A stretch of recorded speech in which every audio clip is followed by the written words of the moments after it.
afsahu min lisanil maqal. Lisan perbuatan itu jauh lebih fasih dibandingkan lisan ucapan. Makanya kalau kita sebagai seorang muslim, mohon maaf ya, jangan hanya pintar ngomong. Saya sendiri itu juga paling khawatir itu, saya itu hanya pintar ngomong masalahnya gitu. Kalau ilmunya banyak, kalau nggak diamalkan itu berbahaya, membahayakan orang yang punya ilmu gitu. Lisan ucapan, kadang-kadang memang nggak bisa dakwah itu dengan bilhal saja, nggak bisa. Kalau kita mau menjelaskan misalnya tentang definisi-definisi di dalam Islam, misalnya hukum-hukum syariah ini halal atau haram, itu nggak bisa kita hanya dengan diem saja, nggak bisa. Atau ada orang yang mohon maaf ya geblek, ini nggak bisa kalau nggak dijelaskan dengan rinci atau dengan mendalam. Makanya dakwah ada lisanul maqal. Baik, kita lanjutkan. Oleh karena itu kesimpulannya, maka secara literal atau kalau di dalam kamus-kamus yang lain bisa diartikan doa, ajakan atau panggilan. Kemudian menurut istilah, dakwah adalah perbuatan yang ditujukan agar seseorang condong atau terdorong kepada sesuatu yang didakwahkan, baik dengan perkataan. Dakwah Islamiyah dijelaskan di dalam kitab Asarul Taqwa, dakwah menuju Allah, hukmu dakwati ilallah ra'yaini. Para ulama itu berbeda pendapat mengenai hukum menyampaikan dakwah menuju Allah pada dua pendapat. Tapi sebetulnya intinya satu, cuma satu, dakwah atau fardu kifayah. Ba'duhum dhahaba ilal wujubil aini. Sebagian ulama mengatakan atau berpendapat bahwa dakwah menuju Islam itu hukumnya adalah wajib ain atau fardu ain. Wa dhahabal ba'dul akhar ilal wujubil kifai. Wa likullin adillatuhu. Dan masing-masing ulama yang berpendapat baik itu fardu ain maupun fardu kifayah, masing-masing punya dalil, punya argumentasi. Makanya kita hormati saja. Lalu mana yang lebih tepat? Mungkin lebih tepat itu begini, dakwah itu hukumnya tetap fardu ain, ya, fardu ain, dan dilakukan sekadar dengan kemampuan. Sebagian ulama yang mengatakan mengapa dakwah itu fardu kifayah, karena dakwah butuh ilmu. Kalau kita nggak punya ilmu, nggak boleh kita berdakwah. Nanti malah menimbulkan masalah. Bukan islah yang kita dapatkan, tapi justru kerusakan. Makanya dakwah butuh ilmu. Karena butuh ilmu, tidak semua orang pun. Tapi kalau supaya tidak menyalahi yang tadi, kemampuan dan pengetahuan.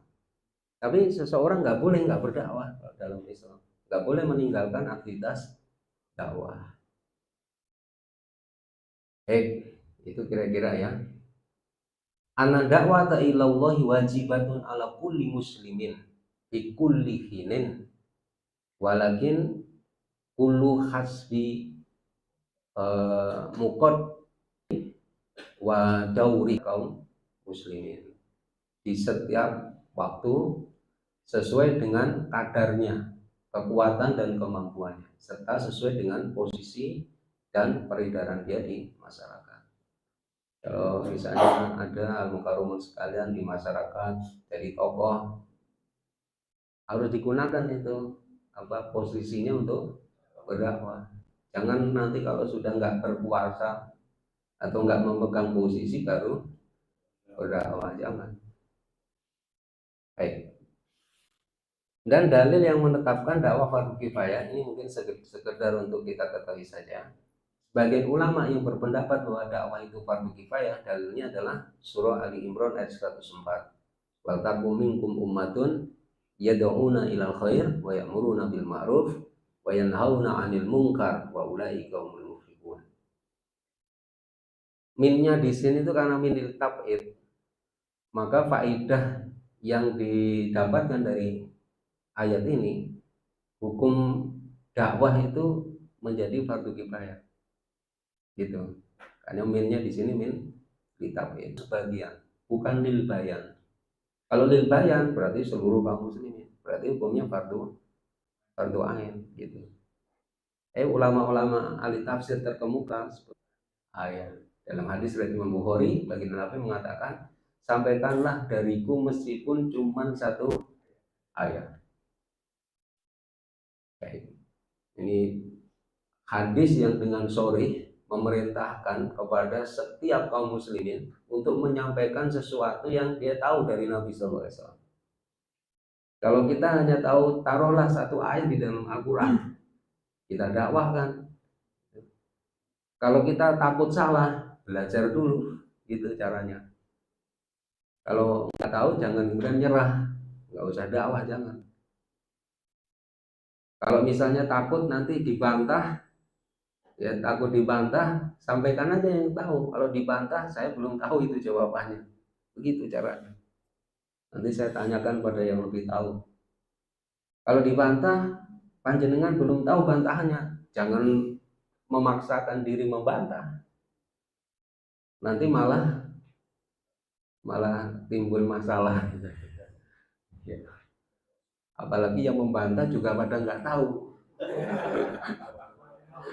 Sama-sama ngeyel debat kusir, masya Allah.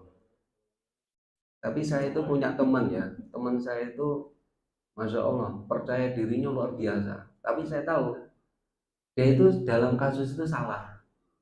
Dia mendebat seorang ustadz. Ya ustadznya itu kayaknya juga nggak begitu lah mendalam mungkin barangkali ya. Dibantah sama dia. Wah kemarin tuh saya bantah dia Ustaz.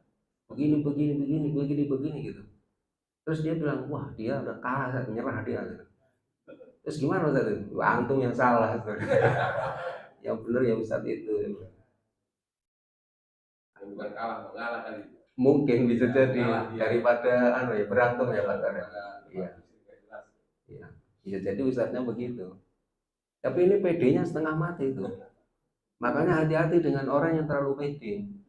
Bisa jadi dia salah, tapi saking pedenya meyakinkan kita yang benar. Memang kalau dalam dakwah itu harus ada feelingnya istilahnya. Makanya harus dekat sama Allah supaya tahu nih kecenderungan orang yang kita dakwah.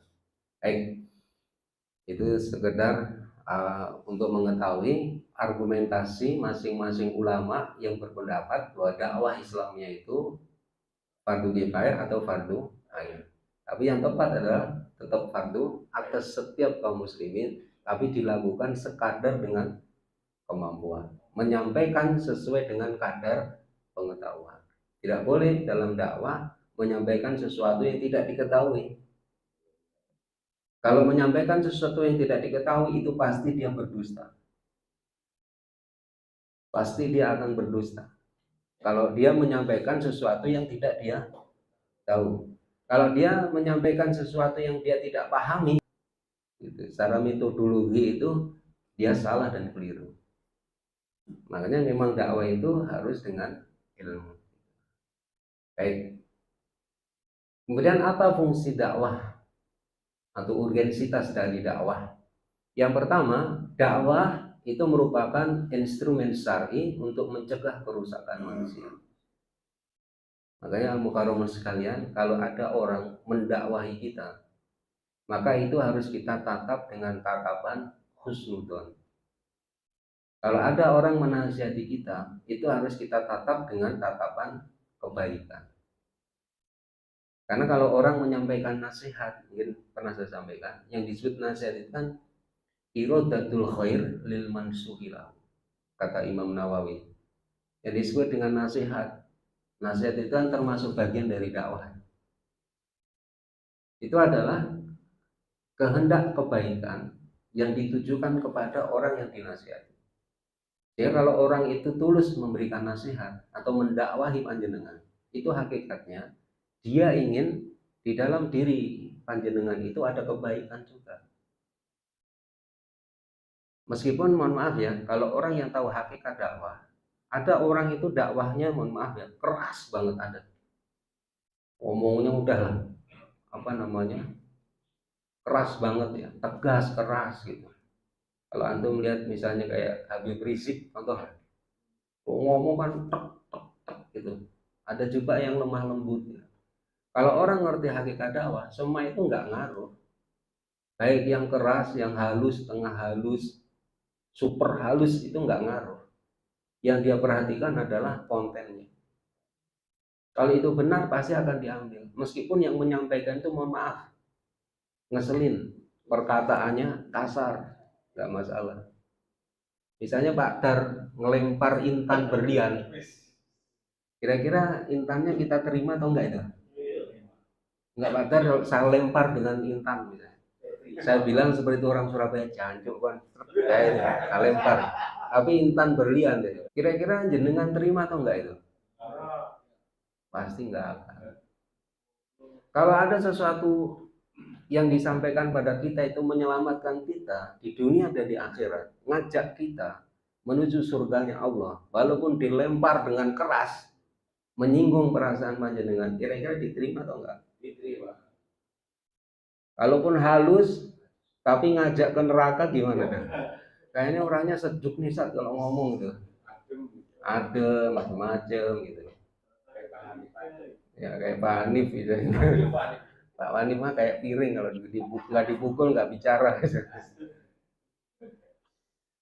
Nah kayak gitu. Dakwah itu intinya sih, kalau orang ngerti hakikat kebenaran, ya itu pasti akan diterima dari siapapun. Ulama-ulama dahulu itu yang nasihati, justru mengetuk hati mereka itu orang yang di bawah mereka. Imam Abu Hanifah itu ada cerita. Imam Abu Hanifah itu pernah melihat seorang anak kecil. Mungkin ini kisahnya terkenal itu. Kalau nggak salah kalau sering diposting itu. Itu diceritakan gini, Imam Abu Hanifah itu pernah melihat anak kecil memakai sepatu yang terbuat dari kayu. Kan itu berbahaya ya, licin tuh. Dan Imam Abu Hanifah memanggil anak itu, "Hai anak kecil, hati-hatilah kamu. Kamu memakai sepatu dari kayu, itu bisa menggelincirkan kamu, bisa membahayakan kamu." Dan anak kecil itu ganti bertanya, "Apakah Anda adalah Imam Abu Hanifah yang terkenal? Berhati-hatilah dengan kebesaran kamu." Gitu katanya. Karena kebesaranmu bisa menggelincirkan kamu di kehidupan akhirat nanti. Gitu katanya. Itu nusuk hatinya. Apa Imam Abu Hanifah? Kamu anak kecil, kurang ajar kamu. Enggak. Itu orang yang super alim itu Imam Abu Hanifah. Nah kita ini kadang-kadang kan perilaku kita kan enggak seperti itu. Diajak macam-macam, ngeyelnya setengah mati. Kalau antum punya ilmu nggak masalah, ya. Udah nggak punya ilmu ngeyelan. Masalah. Ya. Bangkang ngeyel gitu kan. Jadi yang pertama itu untuk mencegah kerusakan. Makanya mukaromun sekalian saya sampaikan, kalau kita diajak ya seseorang yang yang jelas ya menuju kebaikan, maka kita harus ambil itu. Di dalam hadis, ini hadis dari Imam Bukhari, ini ceritanya masyhur ya. Masalul qaimi ala hududillahi wal waqi fiha kama sali qaumin istahamu ala safinatin fa asaba ba'dhum a'laha wa ba'dhum asfalaha. Fakana alladziina fi asfaliha idza staqau minal ma'i marru ala man fawqahum. Faqalu law anna kharaqna fi nasibina kharqan lam nu'ti man fawqana. Ba'iyat rukuhum. Nabi itu mengumpamakan pentingnya akses dakwah, mencegah dari kemungkaran itu seperti orang yang diundi di atas sebuah kapal. Ada yang ditaruh di atas, ada yang taruh di bawah. Orang yang ada di bawah kapal kalau mau mengambil air laut, mestinya dia naik dulu ke atas, minta izin pada orang yang di atas, baru ngambil air. Mungkin orang yang di bawah kapal menganggap itu prosedurnya terlalu bertele-tele itu. Ngapain kita harus izin pada orang yang di atas kapal? Kita kan punya bagian di bawah. Kita lubangi aja nih bagian kita. Langsung kita bypass, dilubangi, ambil air laut. Kalau aktivitas orang yang di bawah kapal itu dibiarkan, maka seluruh yang ada di kapal, bukan hanya orang yang di bawah kapal, orang yang di atas kapal itu juga akan tenggelam dan binasa. Tapi kalau dicegah, maka baik yang di bawah kapal maupun yang di atas kapal akan selamat. Begitu juga masyarakat al-mukarramun sekalian. Maka kita tidak boleh membiarkan kalau ada masyarakat itu yang melakukan kemungkaran. Satu orang melakukan kemungkaran itu kalau dibiarkan berbahaya. Baik. Dan Imam Badruddin Al-Aini Al-Hanafi dalam kitab Umdatul Qari, Syarah Sahih Bukhari, dia mengatakan wa kadza idza uqimatil hudud wa amru bil ma'rufi wa nahyun 'anil munkari tahsulun najatu likulli wa illa halakal 'asi bil maksiati wa ghairuhum bitarkil iqamati. Demikianlah jika hudud dan amar ma'ruf nahi 'anil munkar ditegakkan akan menghasilkan keselamatan bagi keseluruhan. Jika tidak ditegakkan itu amar ma'ruf nahi 'anil munkar, maka binasalah pelaku maksiat dengan kemaksiatannya. Dan binasalah orang yang tidak maksiat disebabkan karena dia meninggalkan amar ma'ruf nahi 'anil munkar. Yang contoh yang paling gampang itu HIV/AIDS. HIV/AIDS itu nularnya, mungkin Pak Rasimin mungkin ya, mohon maaf. Nanti kalau salah dikoreksi ya Pak Rasimin ya. Kalau HIV itu nularnya ada yang dengan jarum suntik ya, yang disuntik itu kadang bayi orang yang soleh, yang nggak pernah melakukan perbuatan-perbuatan maksiat, bisa ketular juga. Mengapa demikian? Karena tadi rahasianya itu karena tidak ada pencegahan. Coba kalau ada pencegahan, itu bahayanya orang yang tidak melakukan aktivitas amar ma'ruf nahi anil munkar, dia bisa terkena imbasnya. Mencegah siksa yang berlaku umum yang kedua. Jadi al-mukarramun sekalian, jadi kalau panjenengan berdakwah, berarti panjenengan itu yang pertama memberikan kontribusi untuk mencegah kerusakan. Makanya dakwah itu pahalanya masya Allah super besar. Dan yang kedua, panjenengan juga berkontribusi mencegah siksa yang berlaku umum. Yang tadi, siksanya Allah itu tidak hanya ditimpakan pada orang yang maksiat saja, maksiat langsung ya, termasuk orang yang tidak mau melakukan amar ma'ruf nahi anil munkar. Dalam hadis riwayat Imam Ahmad, baginda Nabi bersabda, "Innallaha azza wa jalla la yu'adzibul 'amata bi amal khasah hatta yarul munkaru baina dhuhranihi." Kan ada misalnya dari saudara-saudara kita yang dari jamaah tabligh gitu ya, mohon maaf, itu siang dan malam itu khuruj mulai pagi sampai malam. Ya kita nggak usah ngeritik anunya dulu ya, kontennya dulu. Tapi aktivis dakwah itu betul-betul mulia daripada orang yang diam saja. Orang berilmu lebih-lebih dia diam, nggak mau berdakwah, itu lebih-lebih lagi. Makanya al-mukarramun sekalian, orang yang berdakwah kita ajak nonton bioskop, kita belikan tiket, anak dan istri kita malah kita nggak kasih. Mungkar itu kan berbahaya, ada tingkat. Makanya al-mukarramun sekalian diajak, berarti jenengan nggak sayang sebetulnya itu. Kita lanjutkan ya. Ini kan Islam sebagai petunjuk dan rahmat bagi penjuru alam. Itu adalah fungsi dari dakwah Islamnya. Jadi menyebarkan Islam ini supaya Islam itu bisa dianut, bisa diterapkan ke seluruh penjuru alam. Di dalam hadis baginda Nabi SAW, beliau pernah bersabda, hadis ini dari Imam Bukhari dan Imam Muslim, umirtu an uqatilan nas. Nih saya langsung baca yang di sini ya. Umirtu an uqatilan nasa hatta yashhadu an la ilaha fa idza fa'alu dzalika asumu minni dima'ahum. Penangkat berat disembah kecuali zakat. Itu artinya al-mukarramun sekalian, baginda Nabi itu diperintahkan untuk mendakwahkan Islam ke seluruh umat manusia. Bahkan dengan redaksi uqatil, memerangi. Karena nanti ada dakwah yang dilakukan Nabi itu dengan awal penguasa-penguasa yang arogan, itu dikalahkan dulu oleh Nabi. Seperti kafir Quraisy itu harus ditaklukkan dengan Futuh Mekah, digelar perang meskipun nggak jadi perang karena sudah down dulu orang-orang kafir Quraisy.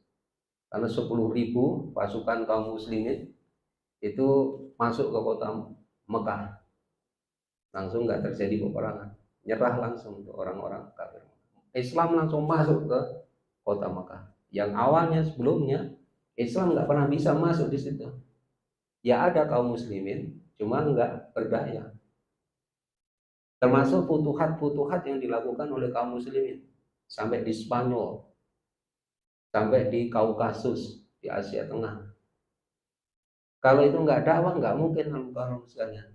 Kita masuk Islam pun itu juga karena dakwah. Kalau nggak ada orang yang berdakwah ke sini, ya mungkin kita sudah di era Mojopahit kira-kira. Ya. Kalau kita ketemu Pak Iskan, rambutnya masih ada gelungnya itu ya. Ya ada jendolnya itu. Zamannya Gajah Mada itu. Ya. Alhamdulillah ya kita diselamatkan itu ya dengan aktivitas dakwah. Baik, ini kita lanjutkan ya al-mukarramun sekalian. Nah, saya ingin menyampaikan satu hal yang mungkin sering kita kaji ya di kajian kita ini, bahwa tadi mendakwahkan Islam sampai ke seluruh penjuru alam itu memang membutuhkan kekuatan. Nggak mungkin enggak, harus ada kekuasaan. Makanya kalau kita berbicara dakwah Islamiyah yang total, yang menyeluruh, itu harus bicara tentang kekuasaan Islam. Karena suatu saat dakwah ini menyebarkan Islam itu nggak akan mungkin bisa diselenggarakan, bisa disebarkan ke seluruh penjuru dunia kalau tidak di backup dengan kekuasaan. Makanya adanya kekuasaan itu juga merupakan instrumen terpenting dalam aktivitas dakwah Islam. Siapa yang menegakkan hudud? Yang tadi ya, kalau ada orang berzina, dia dihukum misalnya rajam atau dijilid. Siapa? Itu nggak akan bisa kalau nggak ada kekuasaan Islam. Siapa yang akan memerangi orang negara-negara kafir? Misalnya, nggak bisa. Kalau panjenengan atau sekelompok orang partai Islam nggak akan sanggup. Itu harus ada negara. Siapa yang akan membebaskan kalau misalnya ada satu negeri kaum muslimin diokupasi oleh orang-orang kafir? Seperti yang ada di Israel. Sampai sekarang nggak bisa. Memang harus ada kekuasaan, ada kekuatan. Itu makanya kata Imam Al-Ghazali, ad-dinu usun wa sultanu haris. Agama Islam itu harus dijadikan asas kekuasaan. Sedangkan kekuasaan itu harus berfungsi menjaga Islam. Haris itu penjaga. Wa mala usalahu famahdumun. Kekuasaan yang tidak tegak di atas Islam famahdumun, maka kekuasaan itu akan binasa. Dari kekuasaan sekuler itu pasti binasa. Wa mala harisalahu fadaiun. Sedangkan agama Islam ini kalau nggak ada kekuasaannya yang menjaga, pasti banyak terlantar. Ya terbukti sampai sekarang ya, banyak hukum-hukum Islam yang tidak bisa diterapkan. Mengapa? Karena tidak punya negara, tidak punya kekuasaan. Baik, kita lanjutkan ya al-mukarramun sekalian. Apa keutamaan dari dakwah? Yang pertama, tapi ini sebelum ke sana ya, saya ingin sampaikan satu penjelasan yang disampaikan oleh Syekh Mahmud Abdul Latif Waidoh. Ini satu penjelasan yang terdapat dalam muqaddimah kitab beliau, yakni Hamalatul Dakwah Wajibatun Wasifatun. Itu sangat bagus ya, makanya saya angkat di sini.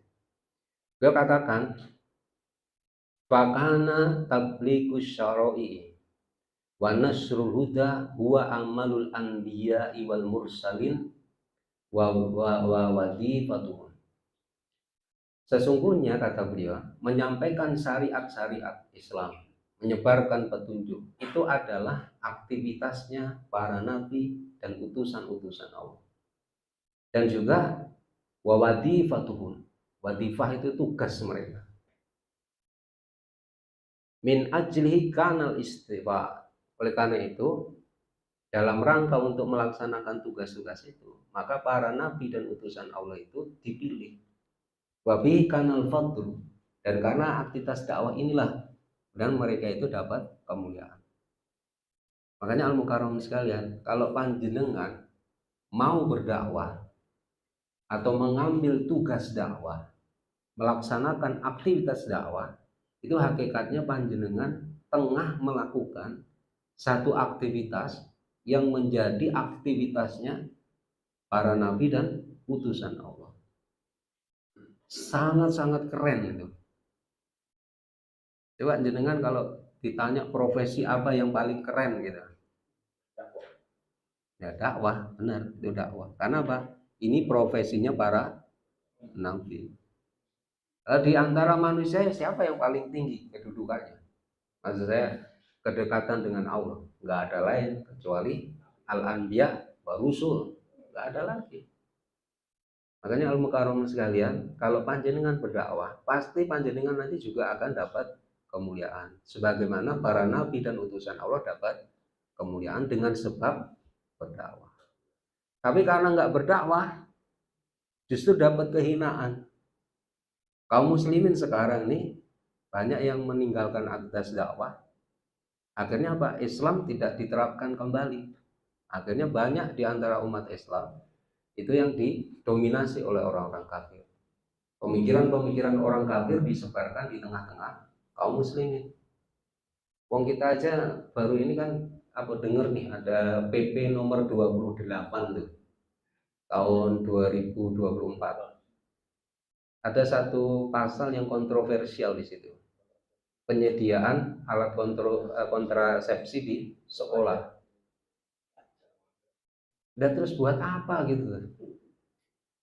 Itu kan orang kan langsung memahami begini ya, berarti itu boleh melakukan hubungan seks bebas supaya aman, nggak menimbulkan tadi masalah kena penyakit kelamin atau yang lain, supaya sehat dan aman pakai alat kontrasepsi kan begitu. Pesan terselubungnya kan di situ, dakwah terselubungnya itu di situ, menjajakan kebebasan.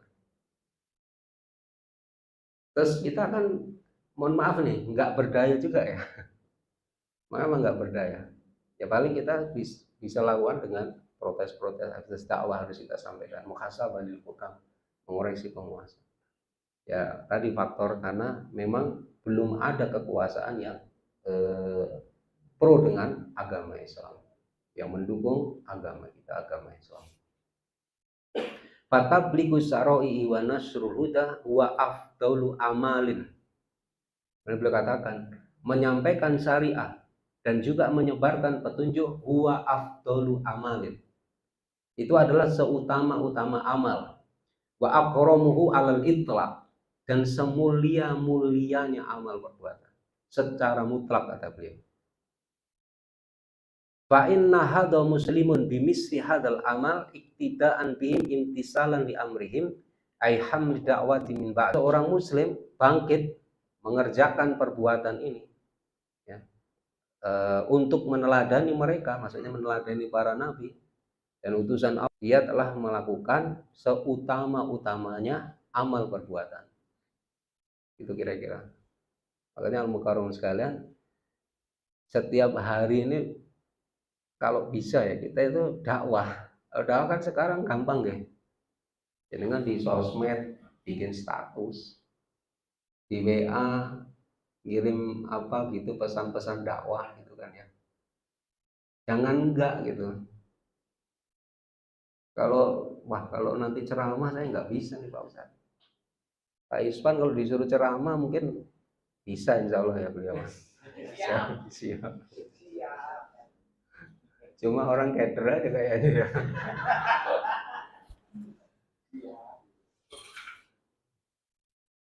Jadi sangat mudah sekarang ini.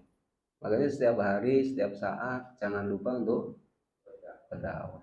Karena dakwah itu betul-betul sangat-sangat mulia. Tetapi ya tadi, karena ini saking mulianya, itu kan sebanding dengan resikonya ya. Resiko dakwah itu sangat tinggi. Bisa sampai taraf pembunuhan bisa dakwah. Dan itu sudah banyak contohnya. di kehidupan kita sehari-hari ataupun juga di dalam sejarah. Dengan dakwah itu resikonya tinggi, tapi resiko itu berbanding lurus juga dengan keutamaan, fadilah atau keutamaan. Baik, kita akan bahas satu persatu. Yang pertama, amar ma'ruf nahi anil munkar atau dakwah merupakan salah satu profesi dari nabi dan ini para nabi ya, bukan pada ya, para nabi dan rasul. Allah berfirman, walaqad ba'atsna fi kulli ummatin rasulan an ibudullaha wastanibut taghut. Dan sesungguhnya kami telah mengutus rasul pada tiap-tiap umat untuk mendakwahkan atau menyerukan, sembahlah Allah saja dan jauhilah itu taghut.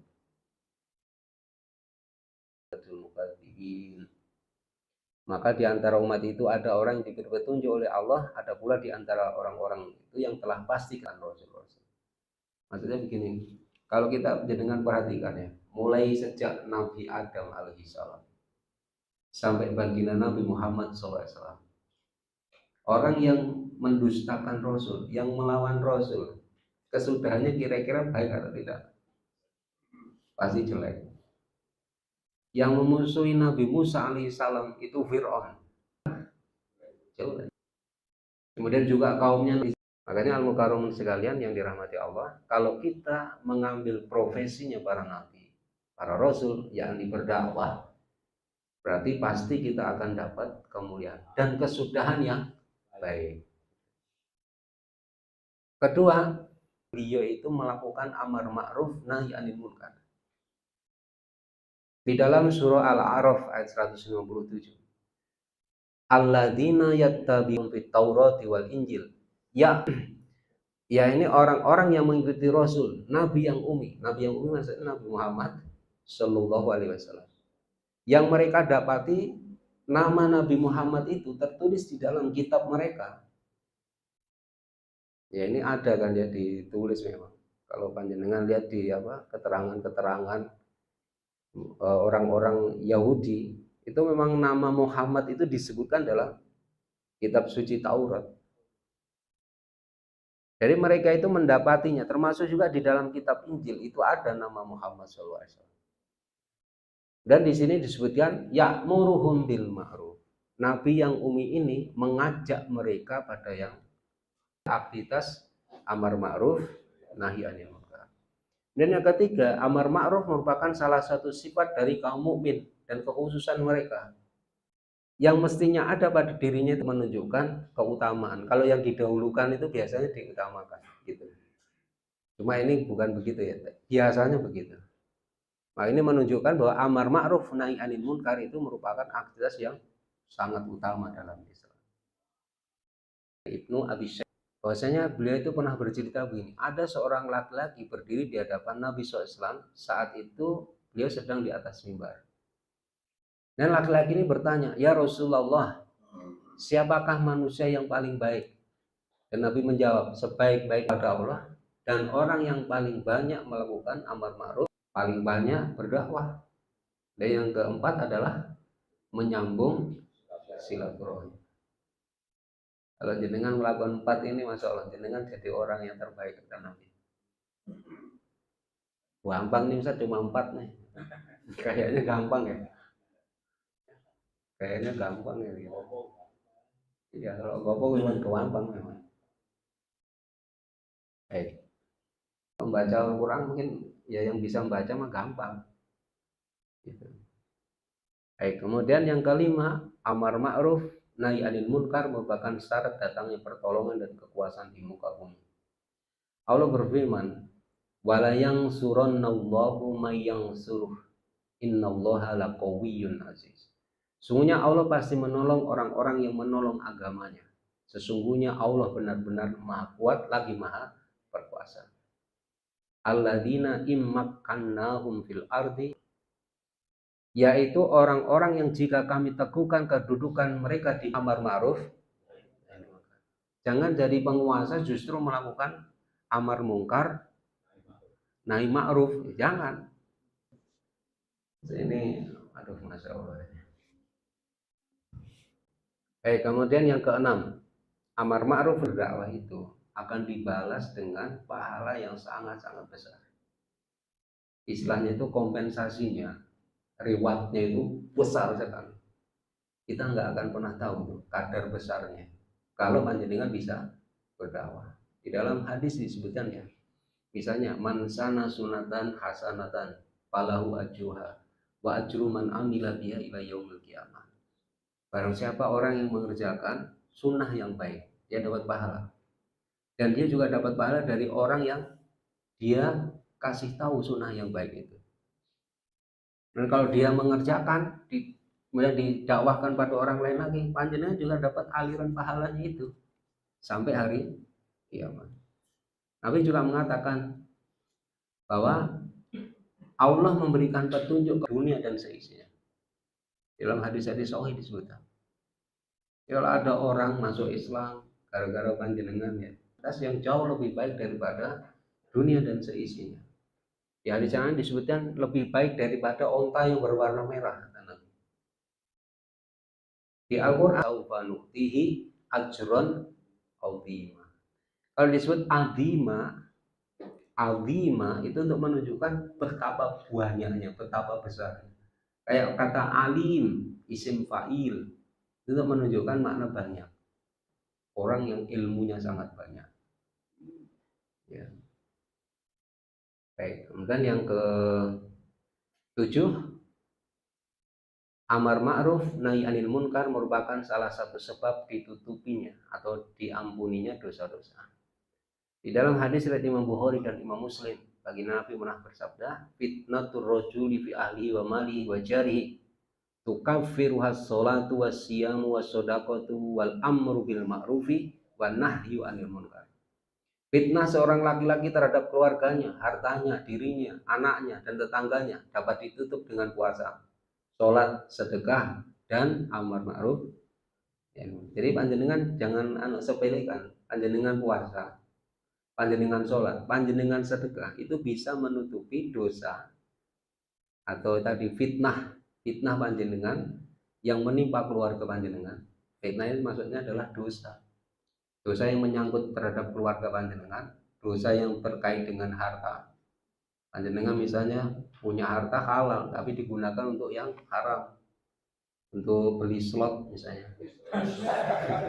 Karena sekarang 10.000 udah bisa pasang slot. Slot pintu nggak apa-apa kalau slot pintu. Ya.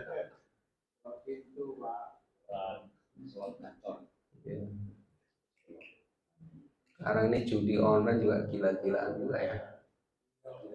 Pinjol juga sama itu, pinjol. Lebih dahsyat lagi itu pinjol karena itu bunuh diri itu pinjol. Juga judol ya, judi online ini juga membuat orang bunuh diri juga banyak ternyata. Kemudian fitnah terhadap anaknya nggak dikasih nafkah dengan baik, anaknya nggak dididik dengan baik. Juga dengan tetangganya, nggak usah jenengan ngata-ngatain lah, pakai kekerasan verbal atau kekerasan apa fisik. Jenengan lihat tetangganya beli apa gitu, langsung tiba-tiba naik gitu, naik darah, lalu didoakan semoga rusak, cepat rusak, semoga disambar petir. Itu aja sudah nggak benar kan jenengan. Kalau tetangga depan rumah saya itu memang agak ngeselin juga itu.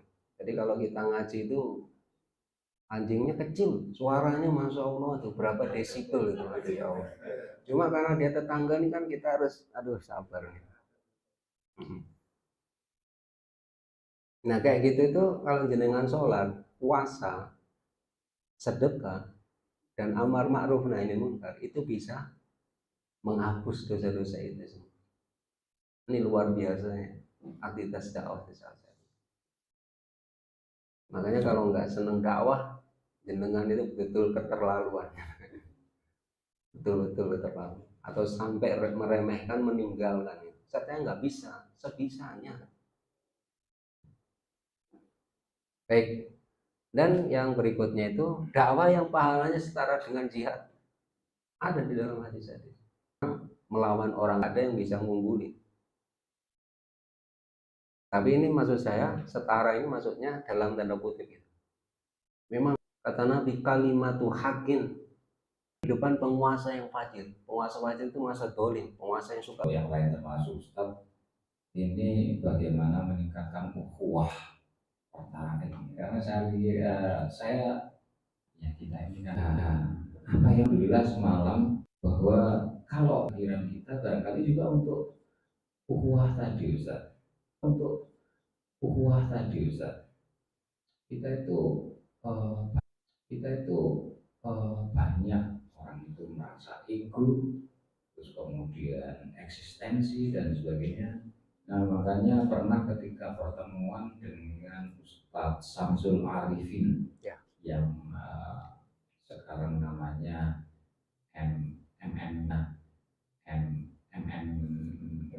MMC juga MTL, ya saya sampaikan ini gimana Ustadz, kayaknya di suatu komunitas itu perlu suatu penyadaran di awal, termasuk alhamdulillah ini siwak-siwakan kayak orang nggak kenal, dan itu yang biasa ketemu gitu saya lihat dari pengalaman pribadi, bukan hanya orang-orang biasa yang gitu saya lihat dari pengalaman pribadi, bukan hanya orang-orang biasa, level yang ustadz yang sampai profesor ya. Saya itu mengalami kayak gitu. Jadi seperti itu. Jadi harus ada tekad di awal bahwa kita itu sama-sama satu saudara. Innamal mu'minuna ikhwah. Nah, itu sering ya, orang itu gampang nyimpan dendam, dibawa lama. Padahal harusnya kalau kita udah ikhlaskan aja, dong itu sebenarnya diri kita sendiri itu enteng. Tapi tidak tahu orang kok seperti itu. Apakah ini yang namanya godaan setan? Dan kemudian bagaimana menguatkan ukhuwah itu? Salah ini contoh tadi misalnya saya memberikan contoh misalkan saya dengan Pak Ayo ini. Pak Ayo kita sekarang kayaknya akrab pas itu. Tapi nanti kalau ada pertentangan di awal harus kita menentukan suatu tekad bahwa kita itu saudara. Kalau ada apa-apa ya ayo nantinya itu mau saudara. Kalau ada apa-apa ya ayo nantinya itu mau ya nggak apa-apa ya, kita beda pendapat pasti terjadi. Ya harus segera aja kita ikhlaskan. Harus ini kita kembali lagi, nggak usah disimpan dendam dan sebagainya. Nah ini Ustadz tadi dalam rangka ukhuwah itu mungkin Ustadz bisa memberikan insight. Nah, insight itu bahasa Inggris yang artinya pencerahan ya Ustadz. Ya dulu juga insight itu apa sih? Oh ya, insight itu adalah pencerahan. Jadi mohon tambahan itu, mohon maaf kalau panjangan. Assalamualaikum warahmatullahi wabarakatuh. Ya. Terima kasih Al Mukarram, Bapak Eko. Memang begini ya, kalau ukhuwah Islamiyah insya Allah tidak ada keraguan, itu merupakan perkara penting dan insya Allah juga sudah dimaklumi oleh kaum muslimin. Di tengah tadi ya, perbedaan organisasi, madhab, kemudian juga perbedaan-perbedaan yang lain. Tapi pasti mereka itu sepakat dan setuju bahwa kita ini wajib memelihara hubungan dengan saudara muslim. Tapi yang kadang-kadang yang kalau menurut Al-Fakir itu kurang dipahami adalah bagaimana seorang muslim itu memaknai ukhuwah Islamnya itu sendiri. Ukhuwah Islam itu gampangnya kan kita bersaudara karena agama kita agama Islam. Jadi agama Islam, akidah Islamiyah lah yang menjadikan kita itu saling bersaudara. Bahkan nisbah kita dengan sesama muslim itu kan di Al-Quran disebut tadi dibaca ayatnya dalam surah Al-Hujurat, innamal mu'minuna ikhwatun fa'aslihu baina akhawaikum. Jadi orang-orang beriman itu hakikatnya adalah ikhwatun, saudara. Dan juga di dalam hadis kan wa kunu ibadallahi ikhwana. Nabi berpesan, kalian tuh jangan saling bermusuhan, jangan saling membenci, jangan saling belakang membelakangi gitu. Jangan saling iri dengki. Jadilah kalian itu orang-orang beriman yang bersaudara. Nah, oleh karena itu persaudaraan Islam itu harus kita maknai dengan benar juga. Jangan sampai nanti kita tidak tahu batasan-batasannya. Ya. Yang pertama adalah ukhuwah Islamnya itu biasanya yang terbersit nih. Itu kan biasanya kan bersatu ya. Kaum muslimin bersatu. Di tengah adanya perbedaan pendapat. Itu kan yang mestinya dipahami oleh kita. Yang pertama itu. Jadi yang namanya persatuan, ukhuwah itu jangan diartikan kaum muslimin itu harus pikirannya sama atau malah dipaksa sama misalnya. Ada hal-hal yang kita harus sama, nggak boleh berbeda. Tapi ada hal-hal yang malah jangan dipaksa sama, harus dibiarkan berbeda. Apa hal-hal yang tidak boleh berbeda? Masalah akidah, masalah keimanan yang ditetapkan berdasarkan dalil yang qot'i. Termasuk hukum-hukum yang ditetapkan berdasarkan dalil qot'i, nggak boleh ada perbedaan. Misalnya wajibnya kita menerapkan syariat Islam. Kalau itu mah nggak ada perbedaan. Ustaz, ada yang punya pendapat syariat nggak diterapkan, yaitu kita katakan mestinya nggak boleh berbeda dong. Mengapa? Karena ini ditetapkan berdasarkan dalil yang sifatnya qot'i. Nanti dikejar lagi, qot'i nggak qot'i kan juga bisa berbeda, Ustaz. Kan gitu ya. Bisa jadi menurut antum qot'i, tapi menurut yang lain doni. Tetap harus diuji. Sampai orang itu ketemu mana yang lebih tepat. Jangan gampang menyerah gitu. Jadi maksud saya, kalau dalam hal-hal yang kita memang nggak boleh berbeda, jangan justru kita tasamuh di situ, toleran di situ nggak boleh. Dengan alasan kita harus menjaga ukhuwah, nggak boleh. Kalau ada orang mengatakan setelah Nabi Muhammad SAW wafat masih ada Nabi lagi, gimana kira-kira? Orang yang punya pandangan seperti itu, dia telah kafir. Harus kita katakan, bukan orang beriman. Tetapi dalam Islam mengatur hubungan seorang muslim dengan orang kafir. Kalau mereka punya hak, ya kita tunaikan haknya. Nggak boleh kita cederai hak-hak mereka. Begitu. Kemudian ada hal-hal itu yang kita memang boleh berbeda. Nggak boleh dipaksakan sama. Contoh misalnya, kunut di waktu sholat subuh. Ada sebagian saudara kita itu mati-matian, itu bid'ah. Pokoknya kunut di waktu subuh itu nggak boleh ada kunut. Seakan-akan kalau nggak seperti itu bukan saudara kita atau memecah belah persatuan gitu. Ya kan nggak boleh. Muhammad SAW itu sudah ada perbedaan dalam hal-hal fikih.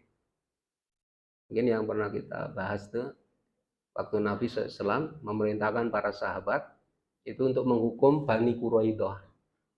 Ya, Bani Quraidah itu melanggar perjanjian dengan Nabi SAW. Dan disuruh memerangi Bani Quraidah.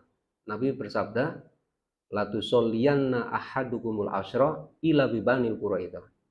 Janganlah seorang di antara kalian sholat asar kecuali di kampungnya Bani Quraidah. Ada sahabat yang memahami, oh maksud Nabi itu mungkin tergesa-gesa. Karena kalau saya sholat asar di kampung Bani Quraidah, itu sudah telat, pasti sudah maghrib. Oh maksudnya Rasul itu adalah istiqjal, supaya saya cepat-cepat. Makanya dia cepat-cepat berangkat. Di tengah jalan sholat asar, cepat-cepat berangkat. Yang satunya memahami letterlek apa adanya. Nggak sholat asar kecuali sampai di kampung Bani Quraidah. Akhirnya ya sholat sono sampai udah maghrib. Kan teorinya kalau sholat asar di waktu maghrib kan nggak boleh ya. Tapi karena Nabi bersabda seperti itu, akhirnya dipahami apa adanya oleh sebagian sahabat. Sedangkan sahabat yang lain, oh berarti maksud Nabi itu adalah supaya saya cepat-cepat. Ketika dua pandangan itu ya sampai di hadapan Nabi, Nabi juga nggak menyalahkan salah satu, gitu. Itu artinya adalah dalam masalah-masalah yang memang doni, misalnya dalilnya doni, membuka ruang terjadinya perbedaan, kita malah justru tidak boleh memaksakan satu pendapat saja dengan alasan menjaga ukhuwah Islamiyah, nggak boleh juga. Tapi kalau yang di pertama nggak boleh membiarkan, nggak boleh nggak boleh berbeda dengan kemudian dikatakan ya ini kan demi ukhuwah Islamnya Ustaz, ya udahlah biarin aja. Nggak boleh. Kalau yang pertama, kalau yang kedua malah nggak boleh disatukan gitu. Itu kaidah penting yang harus kita pahami terlebih dahulu. Karena sering-sering orang beranya, enggak juga. Atau yang disebut ukhuwah Islamnya itu Anda harus sama sama saya. Harus bersatu kita, termasuk dalam batas-batas tertentu itu memang kita harus memahami mana yang itu kita memang enggak boleh berbeda. Harus sama, harus satu, mana yang kita boleh berbeda. Malah kalau disatukan enggak boleh. Karena nanti menurut wah yang menganut ya Robi bil Mustafa balik makosidana. Ada yang mengatakan bid'ah, nggak boleh, itu musyrik, malah ada yang mengatakan gitu. Yang udah kalau jumhur ulama nggak masalah kalau tawasul dengan zatnya Nabi. Terus gimana sikap kita? Ya udah atas amu aja kalau yang dalam itu. Kemudian yang kedua ini yang mukarramun, kalau kita mau bicara ukhuwah Islamnya yang hakiki, itu memang harus satu titik nanti. Itu harus ada orang yang atau pihak yang bisa menyelesaikan perselisihan-perselisihan di antara kita. Siapa yang bisa menyelesaikan perselisihan di antara kita umat Islam? Cuman satu, imam atau khalifahnya. Ada kaidah murnafidun dohiron wabatinan. Perintah imam itu harus dilaksanakan baik batin maupun dohir. Makanya nanti kalau imam ini gimana nih kita sholatnya apa nih, hari apa nih, Senin atau Selasa nih gitu misalnya. Beda, gitu. Kalau yang lain mengatakan ya presiden ya imam. Enggak dan kesepakatan ulama bahwa ulama Ahlussunnah wal Jamaah sepakat tidak boleh ada dua imam di seluruh dunia ini di waktin wahidatin. Di waktu yang ini wala fi makanin wahidin. Kata Ibnu Hazm di dalam kitab Maratibul Ijma. Ulama seperti itu. Tinggal mukarramun kesatuan umat Islam itu memang meniscayakan umat Islam satu saat nanti itu membutuhkan tadi imam. Ya misalnya kalau di tengah masyarakat itu terjadi perbedaan pendapat. Ya, misalnya masalah ini dipotongnya di mana nih? Dipotong di sini atau di mana gitu misalnya. Yang menentukan itu adalah imam. Lo dipotong di situ deh. Kalau imam sudah bilang kayak gitu, harus dilaksanakan. Diterima, tunduk, dan patuh. Kan bisa bersatu. Selesai masalahnya. Sekarang kan kita gontok-gontokan, nggak ada yang nyelesain. Apalagi imamnya bikin masalah juga. Nggak maksud saya imamnya jangan sampai justru malah menimbulkan friksi. Hanya mendukung kelompok-kelompok tertentu. Jangan. Imam itu milik semua orang. Gitu. Nggak boleh dia memposisikan sebagai pendukung salah satu kelompok. Sampai bikin kelompok yang jadi pendukung dia gitu. Nggak boleh. Jadi itu ada aspek-aspek seperti itu yang mungkin sering luput di tengah-tengah kita. Dan yang ketiga, memang di tengah-tengah kita ini umat Islam, di tengah kita nggak punya pemimpin ya. Maksudnya pemimpin yang benar-benar taat sama syariat Islam, yang menerapkan syariat Islam, maka yang bisa kita lakukan ya paling kita bersama-sama nih. Nanti teknisnya seperti apa, memang nggak hanya ngaji begini, kalau ngaji terus begini kan kita puyeng nih kita. Jangankan jenengan saya ini juga puyeng sebetulnya. Karena kita perlu makan-makan bareng gitu kira-kira ya. Nanti diserahkan sama Pak Aki lah, beres ya insya Allah ya. Kita makan-makan bareng nih insya Allah. Ini Pak Nur sama Pak Iswan ini PR-nya nih ya. Nanti kita nggak apa-apa makan-makan di sini atau di warungnya Al Mukarram juga boleh di depan. Ya, jadi kalau kita pernah makan-makan itu di warungnya Pak Darsono malah. Ya, pernah kita malam-malam di sana. Jadi Al Mukarram sekalian hal-hal seperti itu yang mungkin barangkali secara uslub jadi menyatukan kita. Mungkin kalau kita pakai teori-teori mah agak susah malah nernaknya itu. Kita sering ketemu, sering kumpul gitu. Makan bareng apa gitu tuh insya Allah lebih menyatukan misalnya. Ya. Tapi kalau kita berbicara pada konteks kesatuan yang hakiki, yang paling penting itu ada hal-hal yang kita memang harus bersatu. Nggak boleh beda umat Islam. Dalam hal akidah, dalam hal hukum-hukum yang sudah qot'i. Kalau ada orang yang bilang sholat 5 waktu nggak wajib lah, kita harus sholatnya tiga waktu aja deh. Ya kita nggak bisa lah. Namanya punya hak ya kita tetap harus tunaikan iya. Cuma dalam hal itu kita nggak boleh terima dengan alasan tidak boleh disatukan malah. Dia harus dipahami. Karena ulama-ulama besar, para sahabat yang mulia itu juga berbeda pendapat. Misalnya contoh ya di era Abu Bakar As-Siddiq, ini contoh saja. Abu Bakar itu memutuskan, jadi kalau sahabat-sahabat, sahabat-sahabat yang apa namanya, mereka masuk Islam awal dengan masuk Islam akhir, itu kalau dikasih misalnya harta rampasan perang atau zakat itu disamakan sama beliau. Jadi kuantitasnya sama, nggak dibedain. Di era Umar dibedain. Yang masuk Islam dikasih yang lebih awal dikasih lebih banyak. Dan di era Abu Bakar itu, kalau misalnya ada seorang suami bilang begini, kamu bilang sama istrinya, kamu talak 3 langsung. Beda kan?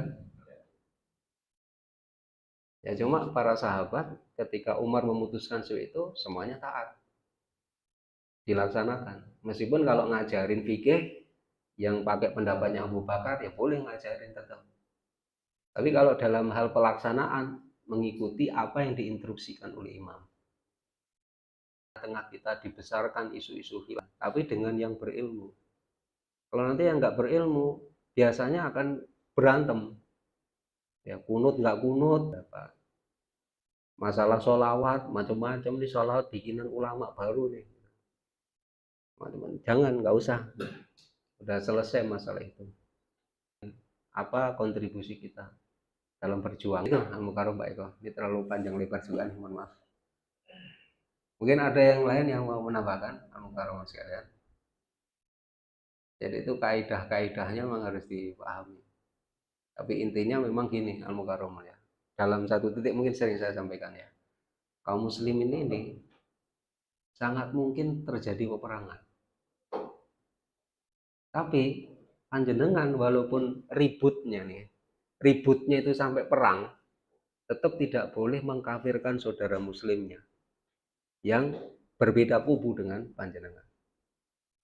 Di Al-Quran kan disebutkan ya, sering ayat ini saya bacakan ke panjenengan. Wa in ta'ifatani minal mu'minina qatatalu fa aslihu bainahuma.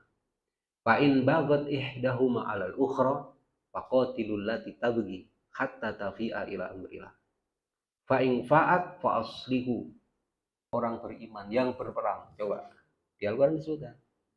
Berarti sangat mungkin orang-orang beriman itu berperang. Tapi dua kelompok ini tetap disebut sebagai orang yang beriman.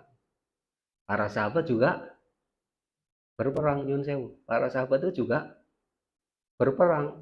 Aisyah pernah berperang dengan Sayyidina Ali. Yang nggak boleh adalah mengkafirkan salah satu kubu.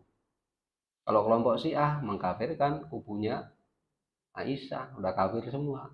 Kalau Ahlussunnah nggak boleh.